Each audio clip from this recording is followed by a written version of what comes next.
దేవుని పరిశుద్ధ నామమునకు మహిమ కలుగును గాక. Good morning friends, how are you? దేవుడు మిమ్మల్ని దీవించి ఆశీర్వదించును గాక. ఈ ఉదయకాలన్నా దేవుని మాటలు మనము ధ్యానించే ప్రయత్నం చేద్దాం. దేవుడు నీ దగ్గర నుంచి నా దగ్గర నుంచి ఆశించిన ఫలాలు మనము ఫలించాలి. మారు మనసునకు తగిన ఫలాలు మనం ఫలించాలనేదే దేవుని యొక్క ఆకాంక్ష. గలతీయులకు రాసిన పత్రికలో పౌలు అంటాడు, ఆత్మఫలమేమనగా ప్రేమ, సంతోషము, సమాధానము అని చెప్పుకుంటూ వచ్చి 9 ఫలాల గురించి చెప్పుకుంటూ వస్తాడు. అందులో ఒకటైన విశ్వాసం అనేది చాలా ప్రాముఖ్యమైనది. హెబ్రీయులకు రాసిన పత్రిక 11వ అధ్యాయము 1వ వచనంలో అంటాడు, విశ్వాసం అనేది నిరీక్షించుచున్న వాటి యొక్క నిజస్వరూపమును అదృశ్యమైనవి ఉన్నవనటకు రుజువునై ఉన్నది. విశ్వాసము వల్ల పెద్దలు సాక్ష్యం పొందినట్లుగా మనం అక్కడ చూస్తాం. విశ్వాసమును బట్టి అబ్రహాము అంటాడు, విశ్వాసమును బట్టి నోవాహు అంటాడు, విశ్వాసమును బట్టి హానోకు అంటారు, విశ్వాసం బట్టి శారా, విశ్వాసం బట్టి మోషే. వీళ్ళందరూ కూడా విశ్వాస వీరులుగా మనకి కనిపిస్తారు. ఏమండి, మనం యోహాను సువార్త 3:16 చూసినట్లే 3వ అధ్యాయం 16వ వచనంలో చూస్తే, దేవుడు లోకమును ఎంతో ప్రేమించెను కాగా తన అద్వితీయ కుమారుని యందు విశ్వాసం ఉంచి ప్రతి వాడు కూడా నశించక నిత్య జీవంలో దాటి ఉన్నాడని చెప్తున్నాడు. మనం యేసు క్రీస్తునందు విశ్వాసం ఉంచటమే నిత్య జీవితం. ఏమ్మా, నువ్వు దేన్నైనా నమ్మేవంటే దాన్ని చేసే ప్రయత్నం చేస్తావు, అవునా కదా? నువ్వు యేసుక్రీస్తునందు విశ్వాసం ఉంచు, ఆయన నిన్ను రక్షించడానికి సమర్థుడు. నువ్వు నేను ఇంకా పాపులుగా ఉండగానే యేసుక్రీస్తు యుక్త కాలమున నీ గురించి నా గురించి చనిపోయాడు. ఒక మంచివాని కోసం ప్రాణం పట్ట అరుదైతే పాపిష్టులుగా మనం ఉన్నప్పుడు ఆయన నీ గురించి నా గురించి తన ప్రాణాన్నే తారబోసాడు. ఆయన దేవాది దేవుడై ఉండి ఆయన నీ కోసం నా కోసం ప్రాణాన్ని దారపోశారు.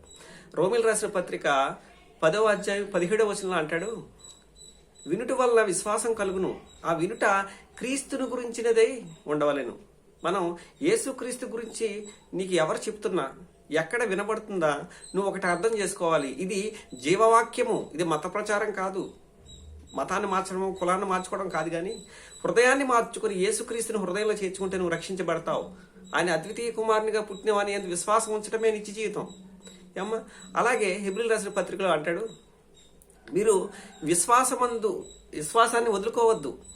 ఆ 11వ అధ్యాయం 33వ వచనంలో అంటాడు, విశ్వాసం వల్ల వీరు రాజ్యాలు జయించారు, విశ్వాసాన్ని మీరు వదులుకోవద్దు అని చెప్పి అంటాడు. అలాగే పేతురు రాసిన పత్రిక, మొదటి పేతురు రాసిన పత్రిక లో ఆయన చెప్తా ఉంటాడు, 4వ అధ్యాయంలో చెప్తా ఉంటాడు 5వ వచనంలో, మీరు విశ్వాసమందు స్థిరులై వానిని ఎదిరించుడి.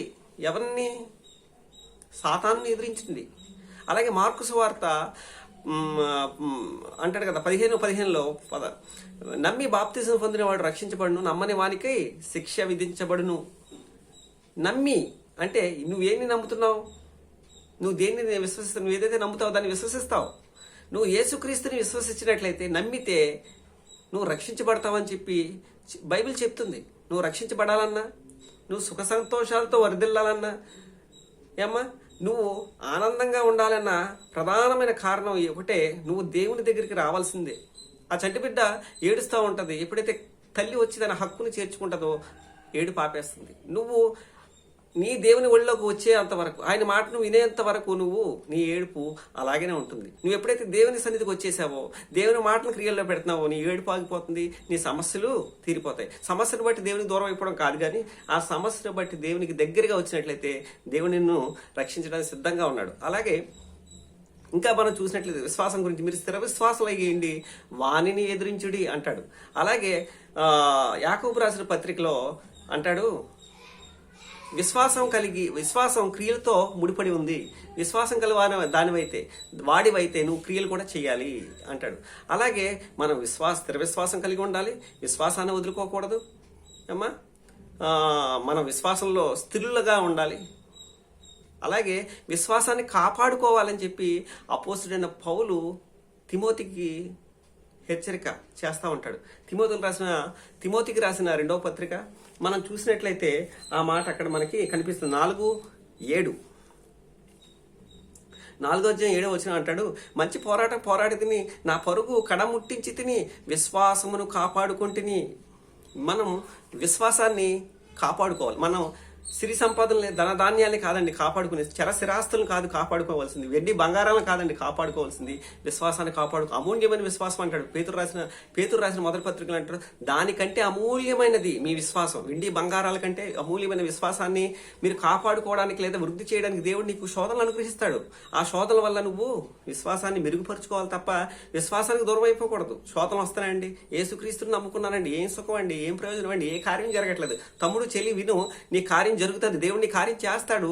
నువ్వు చేయడానికి నువ్వు అర్హత ఏంటి అంటే, నువ్వు విశ్వాసంలో కొంచెం కాలం నువ్వు శ్రమ పడిన తర్వాత ఆయన నిన్ను సంపూర్ణంగా చేస్తారు కనుక ఈ విషయాన్ని గమనించమని, విశ్వాసాన్ని కాపాడుకుని ఆయన కొరకు సాక్షిగా జీవించమని, ఆయన సేవకునిగా, ఆయన పనివాడిగా ఈ ఉదయకాలాన్ని మీకు చెప్తూ, ఆయన పరిచర్యలో మీ Anand Kumar. God bless you each and everyone.